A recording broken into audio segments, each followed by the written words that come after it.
हर हर महादेव। महाशिवपुराण कथा की सीरीज में आपका स्वागत है। शिवपुराण को 7 संहिताओं और 11 खंडों में बांटा गया है, जिन्हें अलग अलग एपिसोड में बांटकर सुनाया जाएगा। फिलहाल इस एपिसोड में आप सुनेंगे शिव महापुराण का महात्म्य। पहला अध्याय, सूत जी द्वारा शिव पुराण की महिमा का वर्णन। श्री शौनक जी ने पूछा, महाज्ञानी सूत जी, आप संपूर्ण सिद्धांतों के ज्ञाता हैं, कृपया मुझसे पुराणों के सार का वर्णन करें। ज्ञान और वैराग्य सहित भक्ति से प्राप्त विवेक की वृद्धि कैसे होती है तथा साधु पुरुष कैसे अपने काम क्रोध आदि विकारों का निवारण करते हैं। इस कलयुग में सभी जीव आसुरी स्वभाव के हो गए हैं, अतः कृपा करके मुझे ऐसा साधन बताइए जो कल्याणकारी एवं मंगलकारी हो तथा पवित्रता लिए हो। प्रभु, वह ऐसा साधन हो जिससे मनुष्य की शुद्धि हो जाए और उस निर्मल हृदय वाले पुरुष को सदैव के लिए शिव की प्राप्ति हो जाए। श्री सूत जी ने उत्तर दिया, शौनक जी, आप धन्य हैं, क्योंकि आपके मन में पुराण कथा को सुनने के लिए अपार प्रेम व लालसा है। इसलिए मैं तुम्हें परम उत्तम शास्त्र की कथा सुनाता हूँ। वत्स, संपूर्ण सिद्धांत से संपन्न, भक्ति को बढ़ाने वाला तथा शिव जी को संतुष्ट करने वाला अमृत के समान दिव्य शास्त्र है शिव पुराण। इसका पूर्व काल में शिव जी ने ही प्रवचन किया था। गुरुदेव व्यास ने सनत कुमार मुनि का उपदेश पाकर आदरपूर्वक इस पुराण की रचना की है। यह पुराण कलयुग में मनुष्यों के हित का परम साधन है। शिव पुराण परम उत्तम शास्त्र है। इस पृथ्वी लोक में सभी मनुष्यों को भगवान शिव के विशाल स्वरूप को समझना चाहिए। इसे पढ़ना एवं सुनना सर्व साधन है। यह मनोवांछित फलों को देने वाला है। इससे मनुष्य निष्पाप हो जाता है तथा इस लोक में सभी सुखों का उपभोग करके अंत में शिवलोक को प्राप्त करता है। शिव पुराण में 24,000 श्लोक हैं, जिसमें 7 संहिताएं हैं। शिव पुराण परब्रह्म परमात्मा के समान गति प्रदान करने वाला है। मनुष्य को पूरी भक्ति एवं संयम पूर्वक इसे सुनना चाहिए। जो मनुष्य प्रेम पूर्वक नित्य इसको बाँचता है या इसका पाठ करता है, वह निःसंदेह पुण्यात्मा है। भगवान शिव उस विद्वान पुरुष पर प्रसन्न होकर उसे अपना धाम प्रदान करते हैं। प्रतिदिन आदरपूर्वक शिव पुराण का पूजन करने वाले मनुष्य संसार में संपूर्ण भोगों को भोग कर भगवान शिव के पद को प्राप्त करते हैं। वे सदा सुखी रहते हैं।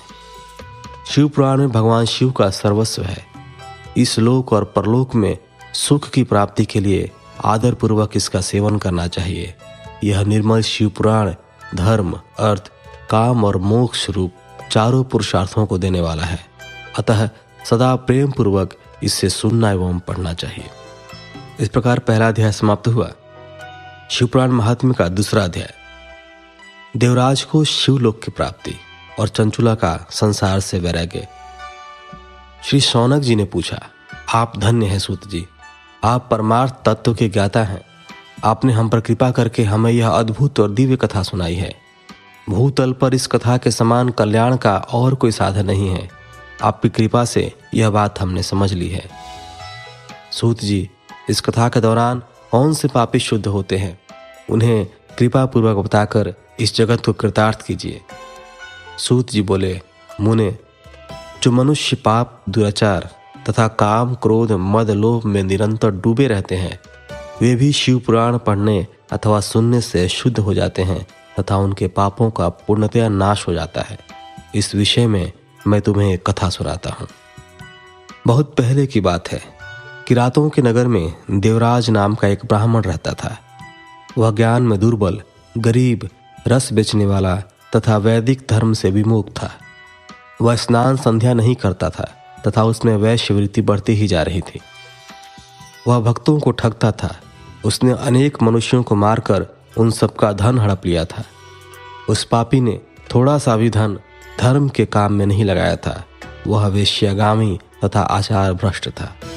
एक दिन वह घूमता हुआ दैवयोग से प्रतिष्ठानपुर, जो कि फिलहाल के झूसी प्रयाग में है, वहां जा पहुंचा। वहां उसने एक शिवालय देखा जहां बहुत से साधु महात्मा एकत्र हुए थे। देवराज वहीं ठहर गया। वहां रात में उसे ज्वर आ गया, अर्थात बुखार आ गया और उससे बड़ी पीड़ा होने लगी। वहीं पर एक ब्राह्मण देवता शिव पुराण की कथा सुना रहे थे। ज्वर में पड़ा देवराज भी ब्राह्मण के मुख से शिव कथा को निरंतर सुनता रहता था। 1 मास बाद देवराज ज्वर से पीड़ित अवस्था में चल बसा। यमराज के दूत उसे बांधकर यमपुरी ले गए। तभी वहां शिवलोक से भगवान शिव के पार्षदगण आ गए। वे कर्पूर के समान उज्जवल थे। उनके हाथ में त्रिशूल, संपूर्ण शरीर पर भस्म और गले में रुद्राक्ष की माला उनके शरीर की शोभा बढ़ा रही थी। उन्होंने यमराज के दूतों को मार पीट कर देवराज को यमदूतों के चंगुल से छुड़ा लिया और वे उसे अपने अद्भुत विमान में बिठाकर जब कैलाश पर्वत पर ले जाने लगे तो यमपुरी में कोलाहल मच गया, जिसे सुनकर यमराज अपने भवन से बाहर आए। साक्षात रुद्रों के समान प्रतीत होने वाले इन दूतों का धर्मराज ने विधि पूर्वक पूजन कर ज्ञान दृष्टि से सारा मामला जान लिया। उन्होंने भय के कारण भगवान शिव के दूतों से कोई बात नहीं पूछी। तत्पश्चात शिवदूत देवराज को लेकर कैलाश चले गए और वहां पहुंचकर उन्होंने ब्राह्मण को करुणावतार भगवान शिव के हाथों सौंप दिया। शौनक जी ने कहा, महाभाग सूत जी, आप सर्वज्ञ हैं। आपकी कृपा प्रसाद से मैं कृतार्थ हुआ। इस इतिहास को सुनकर मेरा मन आनंदित हो गया है। अतः भगवान शिव में प्रेम बढ़ाने वाली दूसरी कथा भी कहिए। 3रा अध्याय। श्री सूत जी बोले, शौनक सुनो, मैं तुम्हारे सामने एक अन्य गोपनीय कथा का वर्णन करूंगा, क्योंकि तुम शिव भक्तों में अग्रगण्य एवं वेद वेताओं में श्रेष्ठ हो। समुद्र के निकटवर्ती प्रदेश में वाष्कल नामा गांव है, जहां वैदिक धर्म से विमुख महापापी मनुष्य रहते हैं। वे सभी दुष्ट हैं एवं उनका मन दूषित विषय भोगों में ही लगा रहता है। वे देवताओं एवं भाग्य पर विश्वास नहीं करते। वे सभी कुटिल वृत्ति वाले हैं, किसानी करते हैं और विभिन्न प्रकार के अस्त्र शस्त्र रखते हैं। वे व्याभिचारी हैं।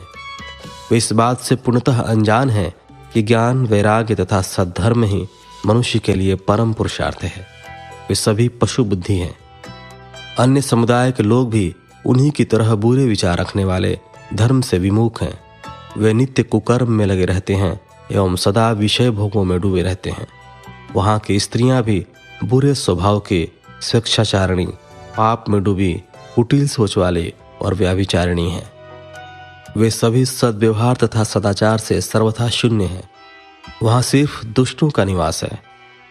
वाष्कल नामा गांव में बिंदुक नाम का एक ब्राह्मण रहता था। वह अधर्मी, दुराचारी व महापापी था। उसकी स्त्री बहुत सुंदर थी। उसका नाम चंचुला था। वह सदा उत्तम धर्म का पालन करती थी, परंतु बिंदुक वेश्यागामी था। इस तरह कुकर्म करते हुए बहुत समय व्यतीत हो गया। उसकी स्त्री काम से पीड़ित होने पर भी, स्वधर्म नाश के भय से क्लेश सहकर भी काफी समय तक धर्म भ्रष्ट नहीं हुई, परंतु आगे चलकर वह भी अपने दुराचारी पति के आचरण से प्रभावित होकर दुराचारिणी और अपने धर्म से विमुख हो गई। इस तरह दुराचार में डूबे हुए उन पति पत्नी का बहुत सा समय व्यर्थ बीत गया। वेश्यागामी, दूषित बुद्धि वाला वह दुष्ट ब्राह्मण बिंदुक समयानुसार मृत्यु को प्राप्त हो गया और नरक में चला गया।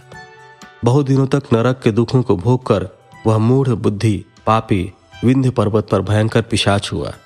इधर उस दुराचारी बिंदुक के मर जाने पर वह चंचुला नामक स्त्री बहुत समय तक पुत्रों के साथ अपने घर में रहती रही। पति की मृत्यु के बाद वह भी अपने धर्म से गिरकर पर पुरुषों का संग करने लगे थे। सतियां विपत्ति में भी अपने धर्म का पालन करना नहीं छोड़ती। यही तो तप है। तप कठिन तो होता है, लेकिन इसका फल मीठा होता है। विषयी इस सत्य को नहीं जानता, इसलिए वह विषयों के विष फल का स्वाद लेते हुए भोग करता है। एक दिन दैवयोग से किसी पुण्य पर्व के आने पर वह अपने भाई बंधुओं के साथ गोकर्ण क्षेत्र में गई। उसने तीर्थ के जल में स्नान किया एवं बंधुजनों के साथ यत्र तत्र घूमने लगी। घूमते घूमते वह एक देव मंदिर में गई। वहां उसने एक ब्राह्मण के मुख से भगवान शिव की परम पवित्र एवं मंगलकारी कथा सुनी। कथावाचक ब्राह्मण कह रहे थे, जो स्त्रियां व्यभिचार करती हैं वे मरने के बाद जब यमलोक जाती हैं तो यमराज के दूत उन्हें तरह तरह से यंत्रणा देते हैं। वे उसके कामांगों को तप्त लौह दंडों से दागते हैं। तप्त लौह के पुरुष से उसका संसर्ग कराते हैं। ये सारे दंड इतनी वेदना देने वाले होते हैं कि जीव पुकार पुकार कर कहता है कि अब वह ऐसा नहीं करेगा। लेकिन यमदूत उसे छोड़ते नहीं। कर्मों का फल तो सभी को भोगना पड़ता है। देव, ऋषि, मनुष्य सभी इससे बंधे हुए हैं। ब्राह्मण के मुख से यह वैराग्य बढ़ाने वाली कथा सुनकर चंचुला भय से व्याकुल हो गई। कथा समाप्त होने पर सभी लोग वहां से चले गए। तब कथा बाँचने वाले ब्राह्मण देवता से चंचुला ने कहा, हे ब्राह्मण, धर्म को न जानने के कारण मेरे द्वारा बहुत दुराचार हुआ है। स्वामी, मेरे ऊपर कृपा कर मेरा उद्धार कीजिए। आपके प्रवचन को सुनकर मुझे इस संसार से वैराग्य हो गया है। मुझ मूढ़ चित्त वाली पापिनी को धिक्कार है। मैं निंदा के योग्य हूँ। मैं बुरे विषयों में फंसकर अपने धर्म से विमुख हो गई थी। कौन मुझ जैसी कुमार्ग में मन लगाने वाली पापनी का साथ देगा? जब यमदूत मेरे गले में फंदा डालकर मुझे बांध कर ले जाएंगे और नरक में मेरे शरीर के टुकड़े करेंगे, तब मैं कैसे उन महायातनाओं को सहन कर पाऊंगी? मैं सब प्रकार से नष्ट हो गई हूँ, क्योंकि अभी तक मैं हर तरह से पाप में डूबी रही हूँ। हे ब्राह्मण, आप मेरे गुरु हैं, आप ही मेरे माता पिता हैं। मैं आपकी शरण में आई हूँ। मुझ अबला का अब आप ही उद्धार कीजिए। सूत जी कहते हैं, शौनक, इस प्रकार विलाप करती हुई चंचुला ब्राह्मण देवता के चरणों में गिर पड़ी। तब ब्राह्मण ने उसे कृपापूर्वक उठाया। इस प्रकार तीसरा अध्याय समाप्त हुआ।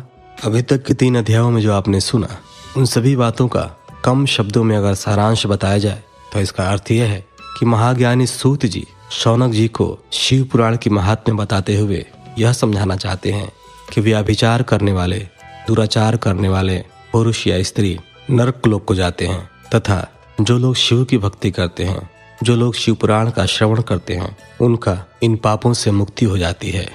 वे सभी प्रकार के बंधनों से मुक्त होते हैं। उनका मन निर्मल हो जाता है। वे धर्म के पथ को अपनाते हैं। महाशिव पुराण कथा, चौथा अध्याय। चंचुला की शिव कथा सुनने में रुचि और शिवलोक गमन। ब्राह्मण बोले, नारी, तुम सौभाग्यशाली हो जो भगवान शंकर की कृपा से तुमने वैराग्यपूर्ण शिव पुराण की कथा सुनकर समय से अपनी गलती का एहसास कर लिया है।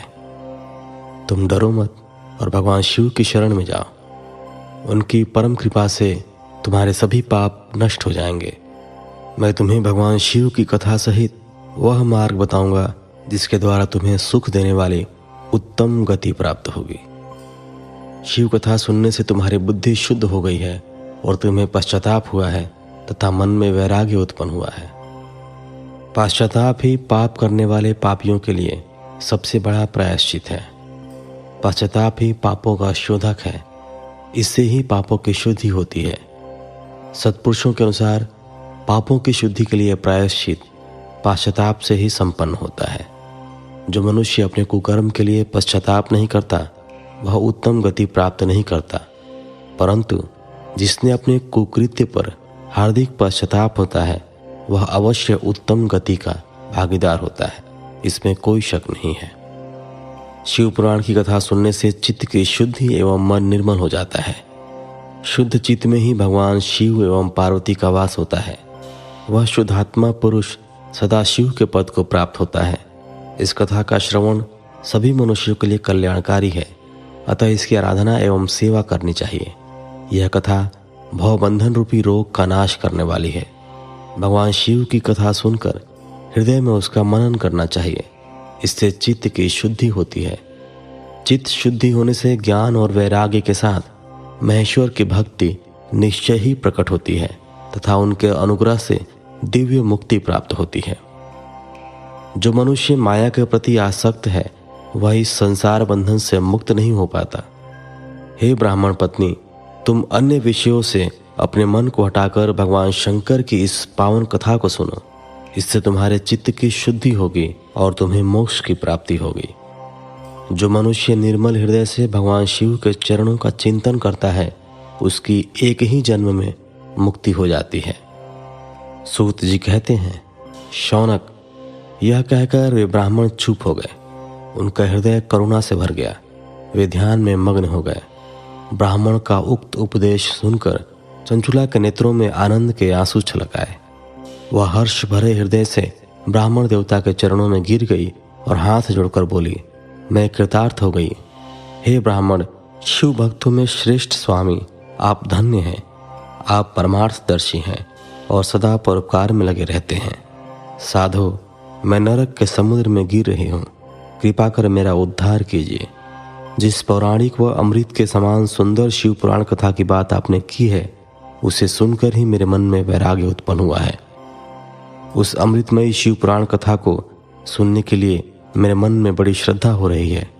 कृपया आप मुझे उसे सुनाइए। सूत जी कहते हैं, शिव पुराण की कथा सुनने की इच्छा मन में लिए हुए चंचुला उन ब्राह्मण देवता की सेवा में वहीं रहने लगी। उस गोकर्ण नामक महाक्षेत्र में उन ब्राह्मण देवता के मुख से चंचुला शिव पुराण की भक्ति, ज्ञान और वैराग्य बढ़ाने वाली और मुक्ति देने वाली परम उत्तम कथा सुनकर कृतार्थ हुई। उसका चित्त शुद्ध हो गया। वह अपने हृदय में शिव के सगुण रूप का चिंतन करने लगी। वह सदैव शिव के सच्चिदानंदमय स्वरूप का स्मरण करती थी। तत्पश्चात अपना समय पूर्ण होने पर चंचुला ने बिना किसी कष्ट के अपना शरीर त्याग दिया। उसे लेने के लिए एक दिव्य विमान वहां पहुंचा। यह विमान शोभा साधनों से सजा था एवं शिवगणों से सुशोभित था। चंचुला विमान से शिवपुरी पहुंची। उसके सारे पाप धुल गए। वह दिव्यांगना हो गई। वह गौरांगी देवी मस्तक पर अर्धचंद्र का मुकुट व अन्य दिव्य आभूषण पहने शिवपुरी पहुंची। वहां उसने सनातन देवता त्रिनेत्रधारी महादेव शिव को देखा। सभी देवता उनकी सेवा में भक्ति भाव से उपस्थित थे। उनकी अंग कांति करोड़ों सूर्यों के समान प्रकाशित हो रही थी। 5 मुख और हर मुख में 3-3 नेत्र थे। मस्तक पर अर्धचंद्राकार मुकुट शोभायमान हो रहा था। कंठ में नील चिन्ह था। उनके साथ में देवी गौरी विराजमान थी, जो विद्युत पुंज के समान प्रकाशित हो रही थी। महादेव जी की कांति कपूर के समान गौर थी। उनके शरीर पर श्वेत वस्त्र थे तथा शरीर श्वेत भस्म से युक्त था। इस प्रकार भगवान शिव के परम उज्ज्वल रूप के दर्शन कर चंचुला बहुत प्रसन्न हुई। उसने भगवान को बारंबार प्रणाम किया और हाथ जोड़कर प्रेम, आनंद और संतोष से युक्त हो विनीत भाव से खड़ी हो गई। उसके नेत्रों से आनंद अश्रुओं की धारा बहने लगी। भगवान शंकर एवं भगवती गौरी उमा ने करुणा के साथ सौम्य दृष्टि से देखकर चंचुला को अपने पास बुलाया। गौरी उमा ने उसे प्रेम पूर्वक अपनी सखी बना लिया। चंचुला सुख पूर्वक भगवान शिव के धाम में उमा देवी की सखी के रूप में निवास करने लगी। 5वां अध्याय, बिंदु का पिशाच योनि से उद्धार। सूत जी बोले, शौनक, एक दिन चंचुला आनंद में मग्न उमा देवी के पास गई और दोनों हाथ जोड़कर उनकी स्तुति करने लगी। चंचुला बोली, हे गिरिराज नंदिनी, स्कंद माता उमा, आप सभी मनुष्यों एवं देवताओं द्वारा पूज्य तथा समस्त सुखों को देने वाली हैं। आप शंभु प्रिया हैं। आप ही सगुणा और निर्गुणा हैं। हे सच्चिदानंद स्वरूपिणी, आप ही प्रकृति की पोषक हैं। हे माता, आप ही संसार के सृष्टि, पालन और संहार करने वाली हैं। आप ही ब्रह्मा, विष्णु और महेश को उत्तम प्रतिष्ठा देने वाली परम शक्ति हैं। सूत जी कहते हैं, शौनक, सद्गति प्राप्त चंचुला इस प्रकार देवी की स्तुति कर शांत हो गई। उसकी आंखों में प्रेम के आंसू उमड़ गए। तब शंकर प्रिया भक्त वत्सला उमा देवी ने बड़े प्रेम से चंचुला को चुप कराते हुए कहा, सखी चंचुला, मैं तुम्हारी स्तुति से प्रसन्न हूं। बोलो, क्या वर मांगती हो? चंचुला बोली, हे गिरिराज कुमारी, मेरे पति बिंदुक इस समय कहाँ हैं? उनकी कैसी गति हुई है?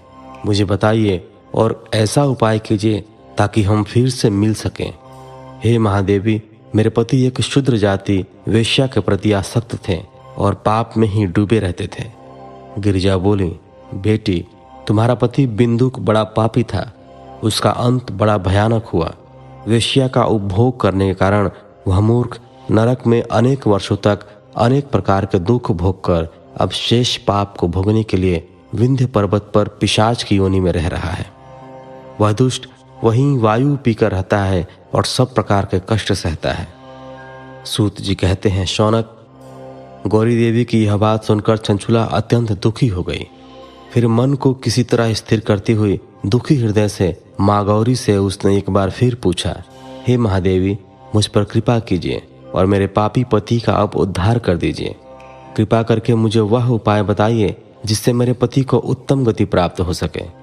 गौरी देवी ने कहा, यदि तुम्हारा पति बिंदुक शिवपुराण की पुण्यमयी उत्तम कथा सुने तो वह इस दुर्गति को पार करके उत्तम गति का भागी हो सकता है।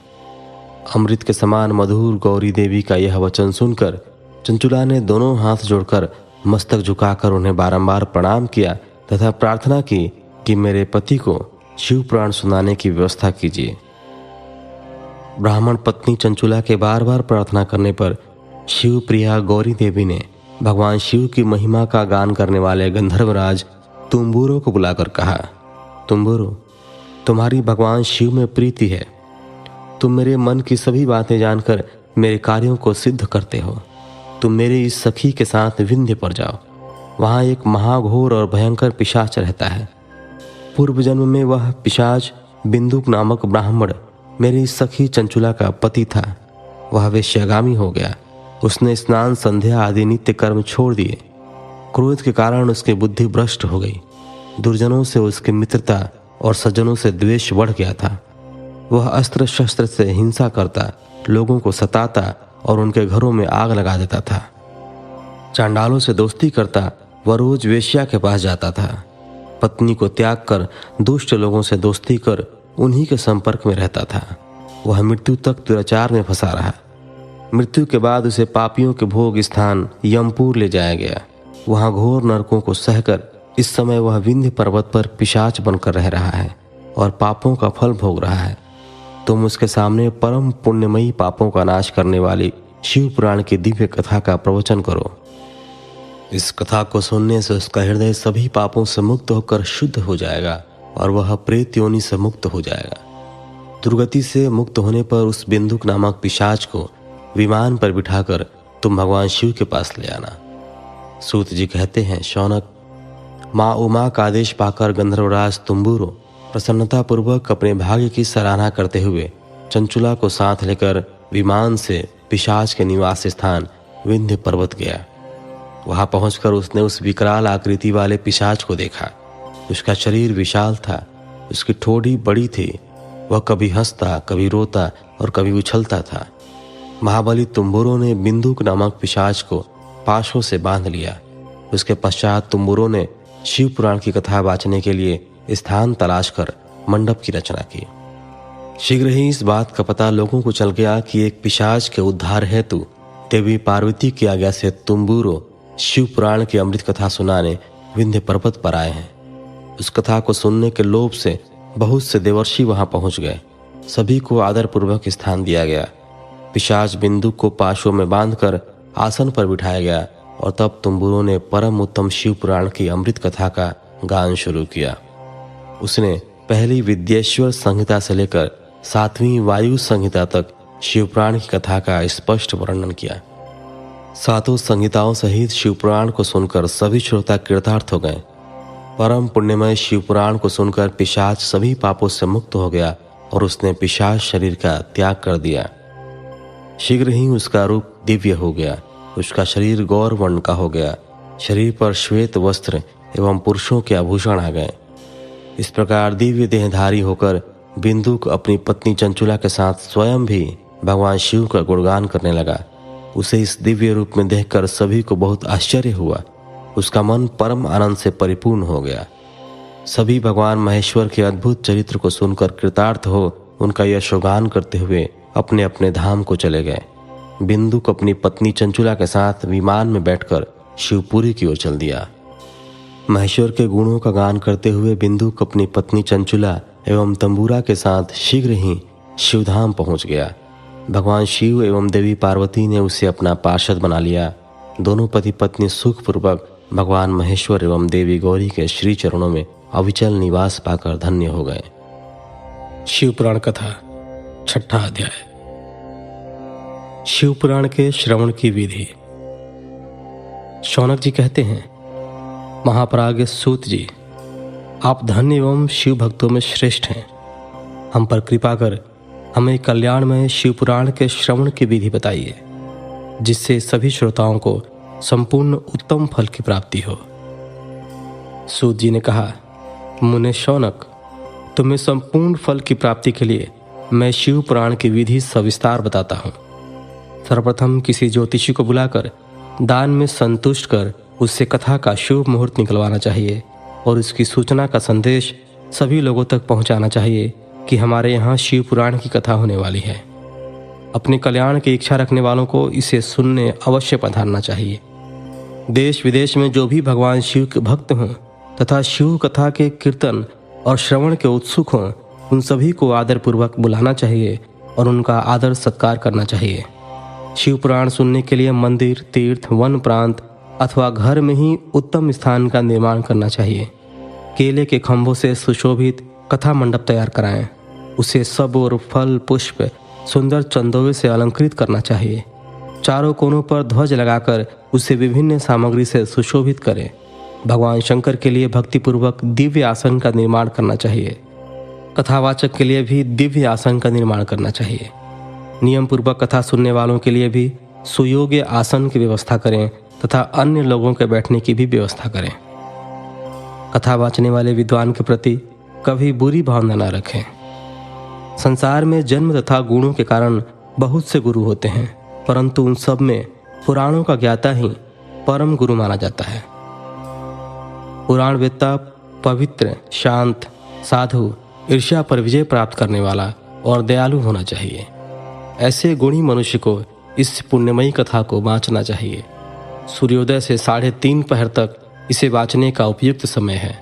मध्याह्न काल में 2 घड़ी तक कथा बंद रखनी चाहिए ताकि लोग मल मूत्र का त्याग कर सकें। जिस दिन से कथा शुरू हो रही है उससे 1 दिन पहले व्रत ग्रहण करें। कथा के दिनों में प्रातः काल का नित्य कर्म संक्षेप में कर लेना चाहिए। वक्ता के पास उसकी सहायता हेतु एक विद्वान व्यक्ति को बैठाना चाहिए जो कि सब प्रकार के संशयों को दूर कर लोगों को समझाने में कुशल हो। कथा में आने वाले विघ्नों को दूर करने के लिए सर्वप्रथम गणेश जी का पूजन करना चाहिए। भगवान शिव व शिव पुराण की भक्ति भाव से पूजा करें। तत्पश्चात श्रोता तन मन से शुद्ध होकर आदरपूर्वक शिव पुराण की कथा सुने। जो वक्ता और श्रोता अनेक प्रकार के कर्मों से भटक रहे हों, काम आदि 6 विकारों से युक्त हों, वे पुण्य के भागी नहीं हो सकते। जो मनुष्य अपनी सभी चिंताओं को भूलकर कथा में मन लगाते हैं, उन शुद्ध बुद्धि मनुष्यों को उत्तम फल की प्राप्ति होती है। 7वां अध्याय, श्रोताओं द्वारा पालन किए जाने वाले नियम। सूत जी बोले, शौनक, शिव पुराण सुनने का व्रत लेने वाले पुरुषों के लिए जो नियम है उन्हें भक्तिपूर्वक सुनो। शिव पुराण की पुण्यमयी कथा नियम पूर्वक सुनने से बिना किसी विघ्न बाधा के उत्तम फल की प्राप्ति होती है। दीक्षा रहित मनुष्य को कथा सुनने का अधिकार नहीं है, अतः पहले वक्ता से दीक्षा ग्रहण करनी चाहिए। नियम पूर्वक कथा सुनने वाले मनुष्य को ब्रह्मचर्य का अच्छी तरह से पालन करना चाहिए। उसे भूमि पर सोना चाहिए, पत्तल में खाना चाहिए तथा कथा समाप्त होने पर ही अन्न ग्रहण करना चाहिए। समर्थ मनुष्य को शुद्ध भाव से शिव पुराण की कथा की समाप्ति तक उपवास रखना चाहिए और एक ही बार भोजन करना चाहिए। गरिष्ठ अन्न, दाल, जला हुआ अन्न, सेम, मसूर तथा बासी अन्न नहीं खाना चाहिए। जिसने कथा का व्रत ले रखा हो उसे प्याज, लहसुन, हींग, गाजर, मादक वस्तु तथा आमिष कही जाने वाली वस्तुओं को त्याग देना चाहिए। ऐसा मनुष्य प्रतिदिन सत्य, शौच, दया, मौन, सरलता, विनय तथा हार्दिक उदारता आदि सद्गुणों को अपनाए तथा साधु संतों की निंदा का त्याग कर नियम पूर्वक कथा सुने। सकाम मनुष्य इस कथा के प्रभाव से अपनी अभीष्ट कामना प्राप्त करता है और निष्काम मोक्ष प्राप्त करता है। सभी स्त्री पुरुषों को विधि विधान से शिव पुराण की उत्तम कथा को सुनना चाहिए। महर्षि, शिव पुराण की समाप्ति पर श्रोताओं को भक्तिपूर्वक भगवान शिव की पूजा की तरह पुराण पुस्तक की पूजा भी करनी चाहिए तथा इसके पश्चात विधि पूर्वक वक्ता का भी पूजन करना चाहिए। पुस्तक को रखने के लिए नया और सुंदर बस्ता बनाएं।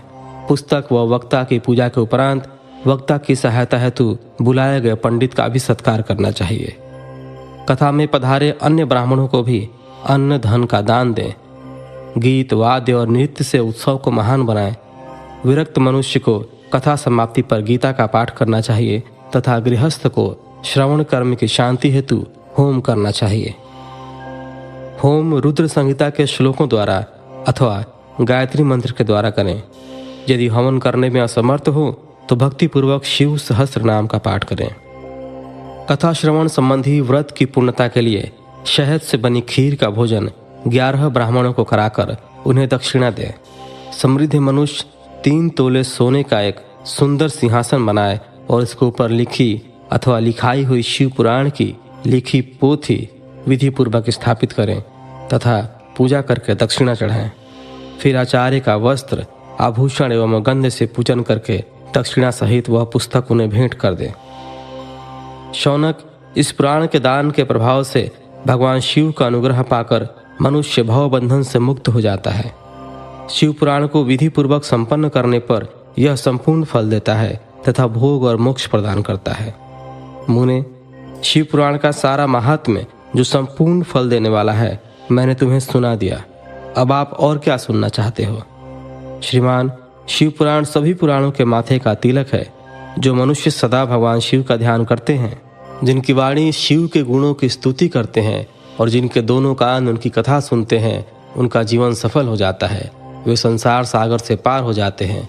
ऐसे लोग इहलोक और परलोक में सदा सुखी रहते हैं। भगवान शिव के सच्चिदानंदमय स्वरूप का स्पर्श पाकर ही समस्त प्रकार के कष्टों का निवारण हो जाता है। उनकी महिमा जगत के बाहर और भीतर दोनों जगह विद्यमान है। उन अनंत आनंद रूप परम शिव की मैं शरण लेता हूँ। इस प्रकार 7वां अध्याय समाप्त हुआ। पिछले 6वें और 7वें अध्याय में आपने शिव पुराण कथा श्रवण की विधि और साधक के द्वारा अपनाए जाने वाले नियमों के बारे में जाना।